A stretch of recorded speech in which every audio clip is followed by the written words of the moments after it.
जय श्री कृष्ण चैतन्य प्रभु नित्यानंद श्री अद्वैत गदाधर श्री वसादि गौर भक्त वृंद की जय हो। हरे कृष्ण कृष्ण कृष्ण हरे हरे, हरे राम राम राम हरे हरे।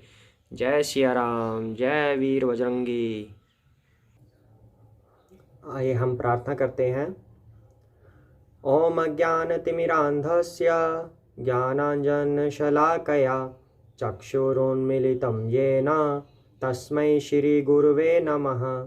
श्रीचैतन्यमनोभीष्टं स्थापितं येन भूतले स्वयं रूपः कदा मह्यं ददाति स्वपदान्तिकं। वन्देऽहं श्रीगुरोः श्रीयुतपदकमलं श्रीगुरून् वैष्णवांश्च श्रीरूपं साग्रजातं सहगणा रघुनाथान्वितं तं सजीवं साद्वैतं सावधूतं परिजन सहितं कृष्ण चैतन्यदेवं श्रीराधाकृष्णपादान् सहगणा ललिता श्रीविशाखान्विताश्च च। हे कृष्ण करुणा सिंधो दीनबंधो जगत्पते गोपेश गोपिकाकांत राधाकांत नमोस्तुते। तप्त कंचना गौरांगी राधे वृंदावनेश्वरी वृषभानुसुते देवी प्रणमामि हरिप्रिये। वाञ्छाकल्पतरुभ्यश्च कृपा सिन्धुभ्य एव च पतितानां पावनेभ्यो वैष्णवेभ्यो नमो नमः। श्री कृष्ण चैतन्य प्रभु नित्यानंद श्री अद्वैत गदाधर श्रीवासादि गौर भक्त वृंद श्री रामचंद्र रघुपुंगव वैराजवर्य राजेंद्र राम रघुनायक राघवेश राजाधिराज रघुनंदन रामचंद्र दासोऽहमद्य भवता शरणागतो अस्मि। हरे कृष्णा कृष्ण कृष्ण हरे हरे, हरे राम राम राम हरे हरे। जय सिया राम। अब हम आगे करते हैं। कल हमने क्या किया था, तो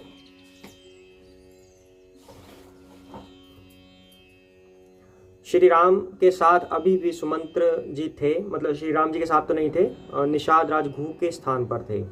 तो जब श्री राम जी चित्रकूट पर्वत पर पहुंच गए, उसके बाद निषाद राज को भी उन्होंने भेज दिया वापस। तो निषाद राज जी सुमंत्र जी को अपने निवास स्थान पर देखते हैं और सुमंत्र जी वहाँ पे बहुत ही उदास होते हैं कि निषाद राज अकेले आए हैं। पर फिर वो निषाद राज जी सुमंत्र जी की थोड़ी बड़ाई करके उन्हें ऐसा बोलते हैं कि आप अपयश का शिकार ना होइए और आप अच्छे मन से वापस अयोध्या लौटिए, यही अच्छा होगा आपके लिए भी। तो अब आगे। विप्र विवेकी वेदवित समत साधु सुजाति जिमि धोखे मदपान कर सचिव सोचते ही भांति। जैसे कोई विवेकशील वेद का ज्ञाता साधु सम्मत आचरणों वाला और उत्तम जाति का कुलीन ब्राह्मण धोखे से मदिरा पी ले और पीछे पछतावे, उसी प्रकार मंत्री सुमंत्र सोच कर रहे हैं, पछता रहे हैं। सुमंत्र जी को तो इतना दुख हो गया है, उन्हें ऐसा लग रहा है कि उनके प्राण क्यों नहीं निकल रहे, किस यश की प्राप्ति के लिए वो अपने प्राणों को लिए बैठे हैं। जिमि कुलीन तिय साधु सयानी पति देवता करम मन बानी रहे करम बस परिहरि नाहु सचिव हृदयति में दारुण दाहु।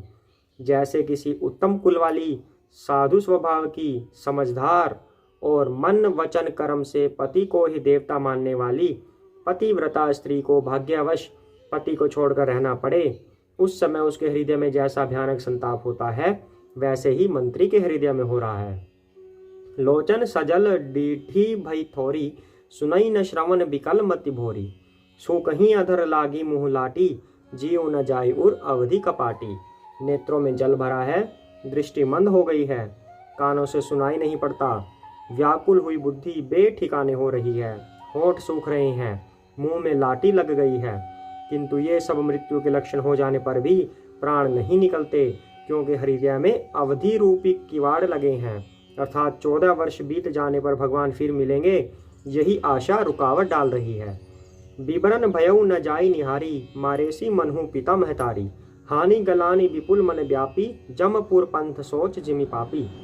सुमंत्र जी के मुख का रंग बदल गया है, जो देखा नहीं जाता। ऐसा मालूम होता है मानो इन्होंने माता पिता को मार डाला हो। उनके मन में राम वियोग रूपी हानि की महान गलानी छा रही है। जैसे कोई पापी मनुष्य नरक को जाता हुआ रास्ते में सोच कर रहा हो। बचनु ने आव हृदय पछिताई, अवध काह मैं देखब जाई, राम रहित रथ देखी ही जोई, सकूची ही मोही बिलोकत सोई। मुंह से वचन नहीं निकलते, हृदय में पछता कर कहते हैं कि अयोध्या जाकर मैं क्या देखूंगा, जिन्हें मैं देखना चाहता हूँ वास्तव में वो तो चले गए हैं। श्री रामचंद्र जी से शून्य रथ को जो भी देखेगा वही मुझे देखने में संकोच करेगा, अर्थात मेरा मुंह नहीं देखना चाहेगा। इससे क्या पता चलता है कि सुमंत्र जी एक उच्च कोटि के भक्त हैं। ऐसा कहा जाता है भागवतम में कि हमारी जो ज्ञानेंद्रियां हैं, हमारी जो कर्म इंद्रियां हैं, 5 ज्ञानेंद्रियां होती हैं हमारी, 5 कर्मेंद्रियां होती हैं, उसके अलावा बुद्धि, मन, अहंकार, ठीक है, और उसके अलावा आत्मा और परमात्मा। इस तरीके से लगभग 24-25 तत्वों से एक मनुष्य का निर्माण होता है, मनुष्य के शरीर का, प्लस उसमें आत्मा आ जाने से चेतना आ जाती है। तो ऐसा कहा जाता है कि जितनी भी हमारी ज्ञानेंद्रियां हैं या कर्म इंद्रियां हैं, जितनी भी हमारी इंद्रियां हैं, वो सब भगवान की सेवा में ही लगनी चाहिए। अगर हमारी आंखें हैं तो वो सिर्फ प्रभु को देखें, श्री राम को देखें, श्री कृष्ण को देखें। हमारी नासिका है वो प्रभु को अर्पित किए हुए पुष्प को ही सूंघे। इस तरीके से हर ज्ञानेंद्रिय का या हर कर्मेंद्रिय का उपयोग सिर्फ प्रभु के लिए होना चाहिए। तो यहीं पे सुमंत्र जी यही बात कह रहे हैं कि जिन्हें वो देखना चाहते हैं उनकी आंखों का प्रयोग सिर्फ प्रभु को देखना है, श्री राम को देखना है। लेकिन श्री राम जी चले गए हैं तो अब अयोध्या में जाकर इन आंखों का भी क्या लाभ, मैं किसे देखूंगा। इस तरीके से वो काफ़ी संकोच में थे, काफ़ी उदास थे। तो धाई पूछी हही मोही जब, बिकल नगर नर नारी, उत्रु देव मैं सब ही तब, हृदय वज्रु बैठारी। नगर के सब व्याकुल स्त्री पुरुष जब दौड़कर मुझसे पूछेंगे तब मैं हृदय पर वज्र रखकर सबको उत्तर दूंगा। पूछी हही दीन दुखित सब माता, कहब काह मैं तीन ही विधाता, पूछी ही जब ही लखन महतारी, कही हूँ कवन संदेश सुखारी। जब दीन सुखी सब माताएं पूछेंगी तब हे विधाता मैं उन्हें क्या कहूँगा। जब लक्ष्मण जी की माता मुझसे पूछेंगी तब मैं उन्हें कौन सा सुखदायी संदेशा कहूँगा। राम जननी जब आई ही धाई, सुमिरी बच्चू जिमि धेनु लवाई, पूछत उतरु देव मैं तेही, गे बनु राम लखनऊ बैदेही। श्री राम जी की माता जब इस प्रकार दौड़ी आवेंगी जैसे नई ब्याही हुई गो बछड़े को याद करके दौड़ी आती है, तब उनके पूछने पर मैं उन्हें यह उत्तर दूंगा कि श्री राम लक्ष्मण सीता वन को चले गए। ऐसा वो सवाल कर रहे हैं अपने मन में। जोई पूछी ही ते ही उत्तरू देबा, जाई अवध अब यहू सुख लेबा, पूछी ही जब ही राव दुख दीना, जीवनु जासु रघुनाथ अधीना। जो भी पूछेगा उसे यही उत्तर देना पड़ेगा, हाय अयोध्या जाकर अब मुझे यही सुख लेना है। जब दुख से दीन महाराज जिनका जीवन श्री रघुनाथ जी के दर्शन के ही अधीन है, मुझसे पूछेंगे, कौन, यानी कि दशरथ जी, और उन्होंने कहा कि क्या मुझे यही सुख लेना है, अर्थात वो अत्यंत दुखी हैं। वो अपने आप को जैसे टोंटिंग करते हैं ना, ताना मारते हैं, दुख को भी वो सुख बोल रहे हैं ताने के रूप में। तो देहूं उतरु कौन मुँह लाई, आयऊ कुशल कुंवर पहुँचाई, सुनत लखन सिया राम संदेशु, तृण जिमितनु परिहरि ही नरेशु। तो जब वो महाराज पूछेंगे तब मैं कौन सा मुंह लेकर उन्हें उत्तर दूंगा कि मैं राजकुमारों को कुशल पूर्वक पहुंचा आया। लक्ष्मण सीता और श्री राम का समाचार सुनते ही महाराज तिनके की तरह शरीर को त्याग देंगे। हृदय न बिद्रेऊ पंक जिमि बिछुरत प्रीतमो नीरू, जानत हो मोहि दीन विधि यहू जात न शरीरू।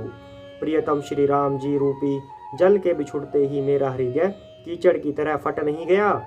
इससे मैं जानता हूँ कि विधाता ने मुझे यह यात्रा शरीर ही दिया है जो पापी जीवों को नरक भोगने के लिए मिलता है। अब यातना शरीर क्या होता है, यहाँ पे जब इंसान की मृत्यु होती है तो हमारे एक सूक्ष्म शरीर होता है, एक स्थूल शरीर होता है। स्थूल शरीर तो जो हम देख पा रहे हैं इसे स्थूल शरीर बोलते हैं। एक सूक्ष्म शरीर होता है। सूक्ष्म शरीर में क्या होता है, मन, अहंकार, बुद्धि, इन 3 चीज़ों से मिलकर सूक्ष्म शरीर बना होता है।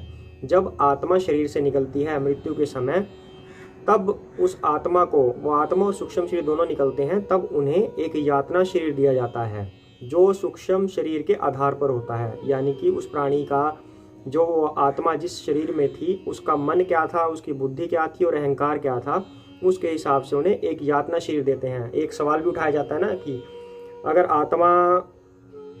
आत्मा तो ना मरती है, ना जन्म लेती है, ना उसे दुख होता है, तो फिर मरने के बाद आत्मा नरक में कैसे जाएगी, तो आत्मा को कष्ट कैसे होगा, ऐसा सवाल भी उठा सकते हैं।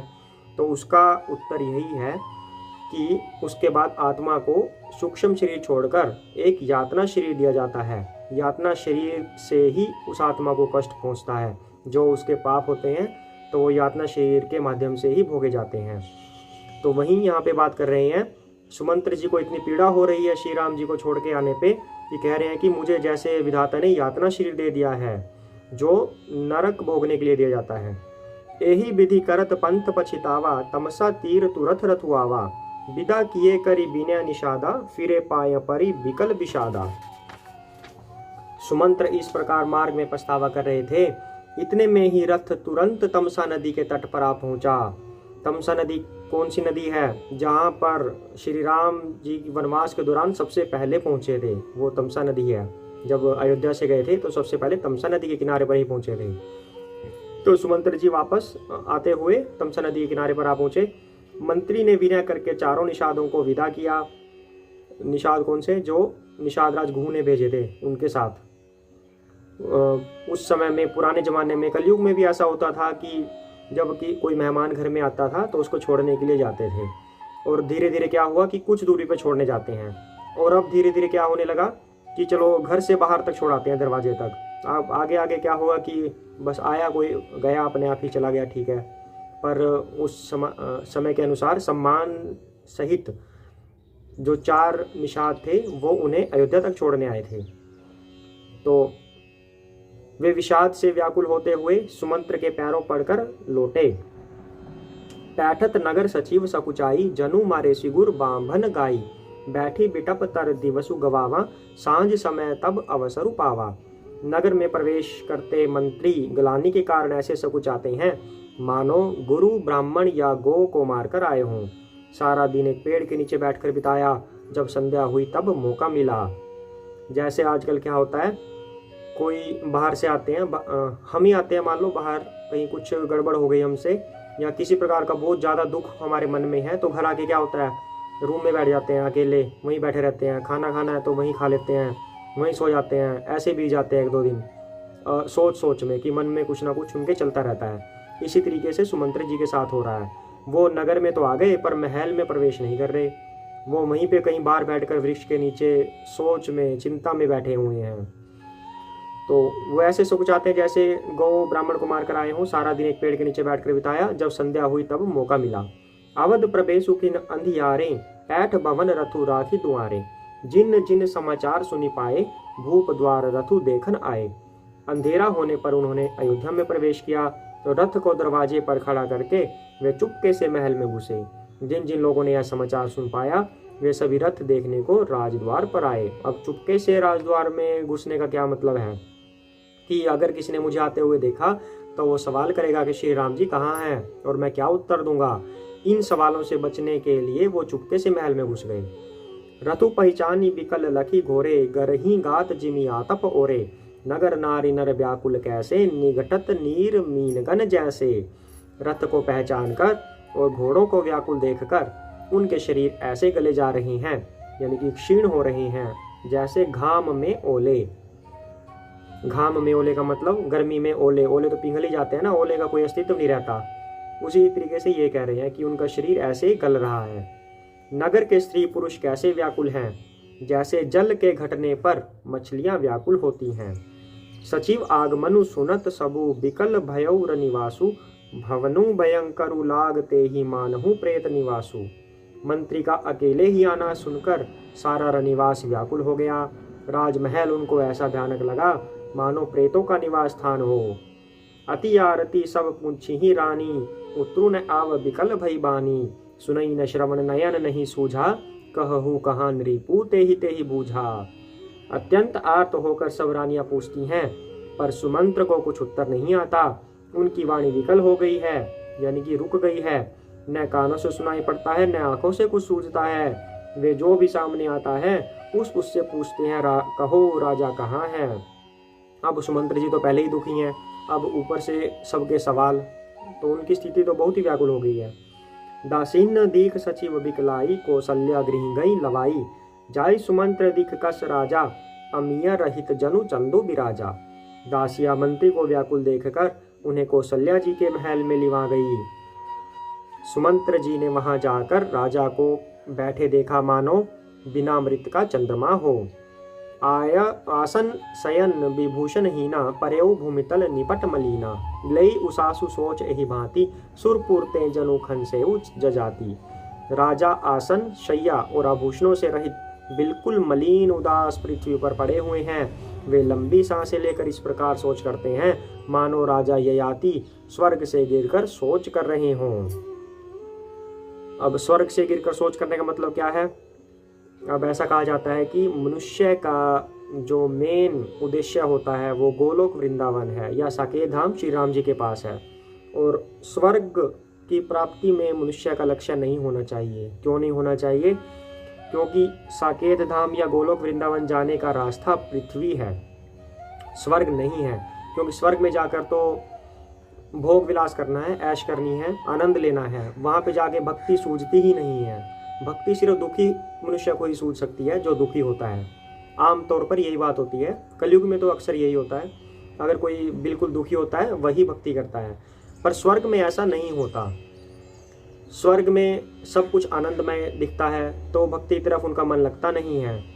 इसलिए स्वर्ग से जब स्वर्ग की भी एक अवधि होती है, जितने पुण्य किए होते हैं किसी मनुष्य ने उसके हिसाब से स्वर्ग की अवधि निश्चित होती है। जब पुण्य खत्म हो जाते हैं तब स्वर्ग से फिर से पृथ्वी पर गिरना पड़ता है। अब ययाति राजा स्वर्ग से गिरकर अब सोच कर रहे हैं। तो इसी तरह राजा ययाति का यहाँ पे एक उदाहरण दिया गया है कि स्वर्ग से गिरकर पृथ्वी पर तो दुख ही दुख है, स्वर्ग में सुख था। तो इस तरीके से तो लेत सोच भरी छीनु छीनु छाती, जनु जरी पंख परेऊ संपाती। राम राम कह राम स्नेही, पुनि कह राम लखन बैदेही।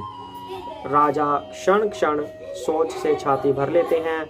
ऐसी विकल दशा है मानो गिद्धराज जटायु का भाई संपाती पंखों के जल जाने पर गिर पड़ा हो। राजा बार बार राम राम हा स्नेही प्यारे राम कहते हैं, फिर हा राम हा लक्ष्मण हा जानकी ऐसा कहने लगते हैं। देखी सचीव जय जीव कही किन्हेऊ दंड प्रणामु, सुनत उठेऊ व्याकुल नरीपति कहू सुमंत्र कह रामु। मंत्री ने देखकर जय जीव कहकर दंडवत प्रणाम किया।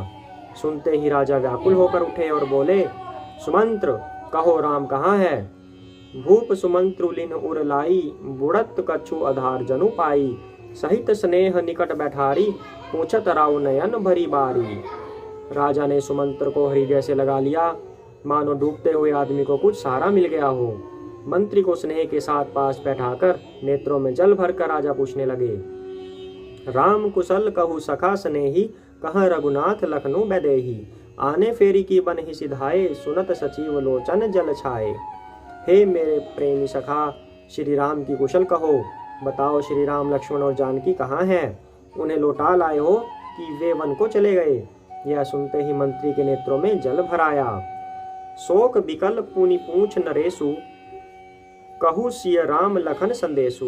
राम रूप गुणशील सुभाऊ, सुमरी सुमरी उर सोचत राऊ। शोक से व्याकुल होकर राजा फिर पूछने लगे, सीता राम और लक्ष्मण का संदेशा तो कहो। श्री रामचंद्र जी के रूप गुणशील और स्वभाव को याद कर करके राजा हृदय में सोच करते हैं। जय सिया राम। राउ सुनाई दिन बन बासु, सुनी मन भयउ न हर्षु हरासु। सो सुत बिछुरत गए न प्राणा, को पापी बड़ मोही समाना। और कहते हैं, मैंने राजा होने की बात सुनाकर वनवास दे दिया। यह सुनकर भी जिस राम के मन में हर्ष विषाद नहीं हुआ, ऐसे पुत्र के बिछुड़ने पर भी मेरे प्राण नहीं गए। तब मेरे समान बड़ा पापी कौन होगा। सखा रामुसिय लखनऊ, जहाँ तहाँ मोहि पहुँचाऊँ। नाही त चाहत चलन, अब प्राण कहूँ सति भाऊ। हे सखा, श्री राम जानकी लक्ष्मण जी जहाँ हैं, मुझे भी वहीं पहुँचा दो। नहीं तो मैं सत्य भाव से कहता हूँ कि मेरे प्राण अब चलना ही चाहते हैं। पुनि पुनि पूछत मंत्री ही राऊ, प्रियतम सुवन संदेश सुनाऊ। कर ही सखा सोई बेगी उपाऊ, लखन रामू लखनऊ सिय नयन देखाऊ। राजा बार बार मंत्री से पूछते हैं, मेरे प्रियतम पुत्रों का संदेशा सुनाओ। हे सखा, तुम तुरंत वही उपाय करो जिससे श्री राम लक्ष्मण और सीता मुझे आंखों दिखा दो। सचिव धरी सचिव धीर धरि कह मृदुबानी, महाराज तुम पंडित ज्ञानी, वीर सुधीर दुरंदर देवा, साधु समाजु सदा तुम देव सेवा। मंत्री धीरज धरकर कोमल वाणी से बोले, महाराज आप पंडित और ज्ञानी हैं। हे देव, आप शूरवीर और उत्तम धैर्यवान पुरुषों में श्रेष्ठ हैं। आपने सदा साधुओं के समाज का सेवन किया है।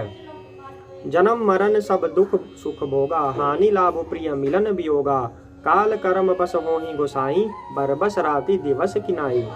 जन्म मरण सुख दुख के भोग, हानि लाभ प्यारों का मिलना बिछुड़ना, ये सब है स्वामी काल और कर्म के अधीन रात और दिन की तरह बरबस होते रहते हैं। सुख हर्षहि जड़ दुख बिल खाही, दौ समधीर धरहि मन माही, धीरज धरहु विवेको विचारी, छाड़िए सोच सकल हितकारी। मूर्ख लोग सुख में हर्षित होते हैं और दुख में रोते हैं, पर धीर पुरुष अपने मन में दोनों को समान समझते हैं। हे सबके हितकारी रक्षक, आप विवेक विचार कर धीरज की धरिए और शोक का परित्याग कीजिए। प्रथम बासु तमसा भयउ, दूसर सुरसरी तीर, नहाई रहे जलपानु करी, सिय समेत दौ वीर। श्री राम जी का पहला निवास तमसा के तट पर हुआ, दूसरा गंगा तीर पर हुआ। सीता जी सहित दोनों भाई उस दिन स्नान करके जल पीकर ही रहे। तो अब सुमंत्र जी उनकी कथा बता रहे हैं। कथा क्या कि उनके साथ क्या क्या हुआ, जहाँ तक मैंने उनको छोड़ा है। कि पहले दिन तो श्री राम जी तमसा नदी के तट पर रहे, और दूसरी बार जो उनका जहाँ पर भी वो रहे थे, दूसरी बार गंगा नदी के तीर पर। केवट कीन्ही बहुत सेवकाई, सो जामिनी सिंगरोर गवाई, होत प्रात बट छिरु मगावा, जटा मुकुट निज शीस बनावा।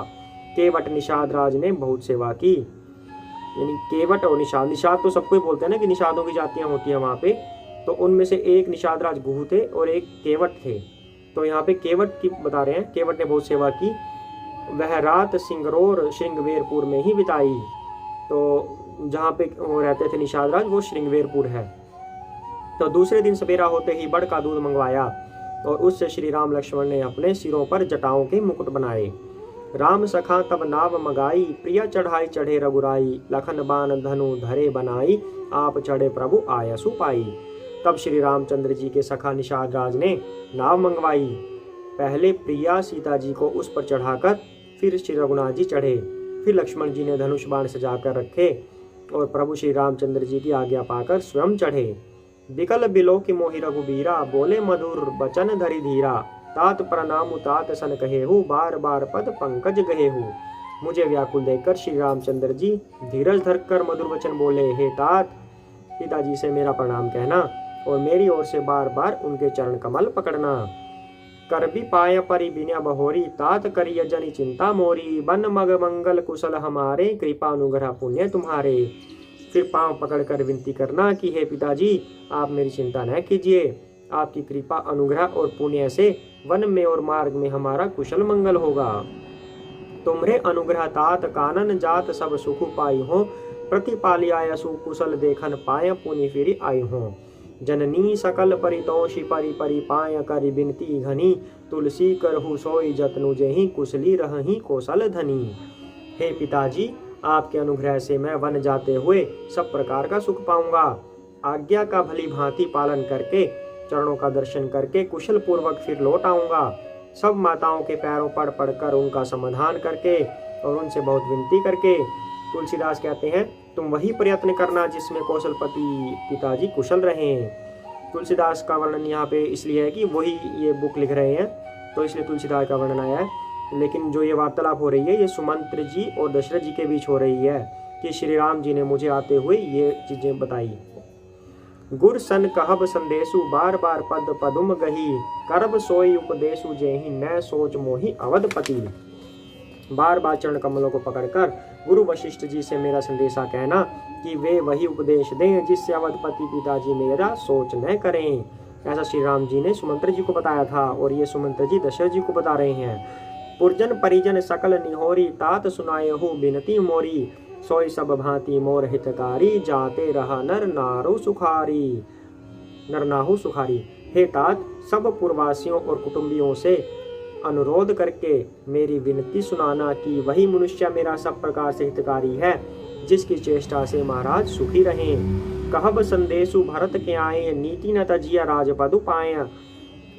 पालेहु प्रजहि करम मन बानी, सेहु मातु सकल समझानी।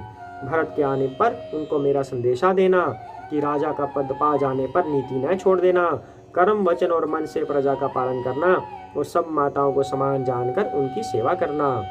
और निबाहेहु भायप भाई, करी पितु मातु सुजन सेवकाई। तात भांति ते ही राखब राऊ, सोच मोर जेहि करई न काऊ।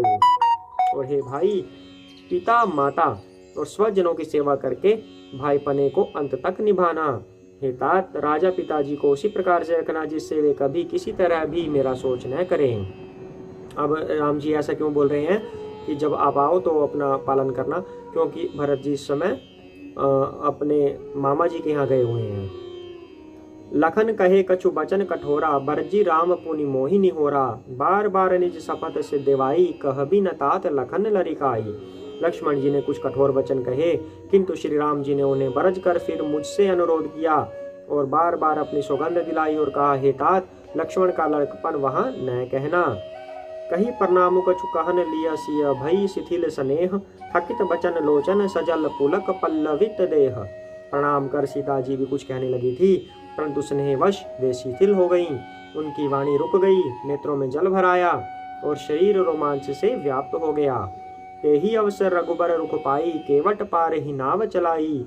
रघुकुल तिलक चले एही भांति, देखऊं ठाड़ पुलिस धरी छाती। उसी प्रकार श्री रामचंद्र जी का रुख पाकर केवट ने पार जाने के लिए नाव चला दी। इस प्रकार रघुवंश तिलक श्री रामचंद्र जी चल दिए और मैं छाती पर वज्र रखकर खड़ा खड़ा देखता रहा। मैं आपन कीमी कहो कलेसु, जियत फिरेऊं ले राम संदेशु। अस कही सचिव बचन रही गयऊ, हानि गलानी सोच बस भयऊ। मैं अपने क्लेश को कैसे कहूँ, जो श्री राम जी का यह संदेशा लेकर जीता ही लौट आया। ऐसा कहकर मंत्री की वाणी रुक गई, वे चुप हो गए और वे हानि की गलानी और सोच के वश हो गए। सूत बचन सुनत ही नर नाहू, पर्यऊ धरनी उर दारुण दाहू। तलफत विषम मोह मन मापा, माजा मन हुमीन कहूँ व्यापा। सारथी सुमंत्र के वचन सुनते ही राजा पृथ्वी पर गिर पड़े। उनके हृदय में भयानक जलन होने लगी, वे तड़पने लगे। उनका मन भीषण मोह से व्याकुल हो गया, मानो मछली को मांझा व्याप हो गया हो, पहली वर्षा का जल लग गया हो। करी बिलाप सब रो वही रानी, महाविपति की मिजाई बखानी। सुनी बिलाप दुखहु दुख लागा, धीरजहु कर धीरजु भागा। सब रानियां विलाप करके रो रही हैं, उस महान विपत्ति का कैसे वर्णन किया जाए। उस समय के विलाप को सुनकर दुख को भी दुख लगा और धीरज का भी धीरज भाग गया।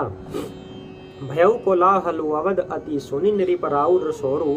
विपुल विहग बन परेउ, निशिमान हूँ कुलिस कठोरू। राजा के रावले में यानी कि रनिवास में रोने का शोर सुनकर अयोध्या भर में बड़ा भारी कोहराम मच गया। ऐसा जान पड़ता था मानो पक्षियों के विशाल वन में रात के समय कठोर वज्र गिर गया हो। प्राण कंठगत भयउ भुआलु, मणि विहीन जनु व्याकलु ब्यालु। इंद्री सकल विकल भई बारी, जनु सर सर सिज बनु बिनु बारी। राजा के प्राण कंठ में आ गए, मानो मणि के बिना सांप व्याकुल हो गया हो। इंद्रियां सब बहुत ही विकल हो गई हो, मानो बिना जल के तालाब में कमलों का वन मुरझा गया हो। कौसल्या नरीपु दीख मलाना, रविकुल रवि अंत यऊ जिय जाना। उर्धरि धीर राम महतारी, बोली बचन समय अनुसारी। कौशल्या जी ने राजा को बहुत दुखी देखकर अपने हृदय में जान लिया कि अब सूर्य कुल का सूर्य अस्त हो चला। तब श्री रामचंद्र जी की माता कौशल्या हृदय में धीरज धरकर समय के अनुकूल वचन बोली। नाथ समुझि मन करिय विचारो, राम वियोग पयोधि अपारो। करण धार तुम अवध अजहाजू, चढ़ेऊ सकल प्रिय पथिक समाजू। हे नाथ, आप मन में समझकर विचार कीजिए कि श्री रामचंद्र का वियोग अपार समुद्र है, अयोध्या जहाज है और आप उसके कर्णधार हैं। सब प्रियजन, कुटुंबी और प्रजा ही यात्रियों का समाज है जो इस जहाज पर चढ़ा हुआ है। आज के लिए इतना ही करते हैं। जय सिया राम। जय सिया राम, जय सिया राम, जय सिया राम, जय सिया राम, जय सिया राम, जय सिया राम, जय सिया राम, जय सिया राम, जय सिया राम, जय सिया राम, जय सिया राम, जय सिया राम, जय सिया राम, जय सिया राम, जय सिया राम, जय सिया राम।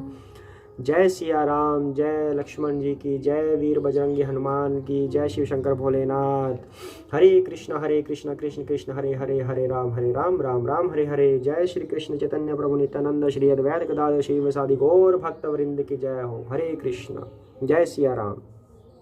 अयोध्या वासी राम,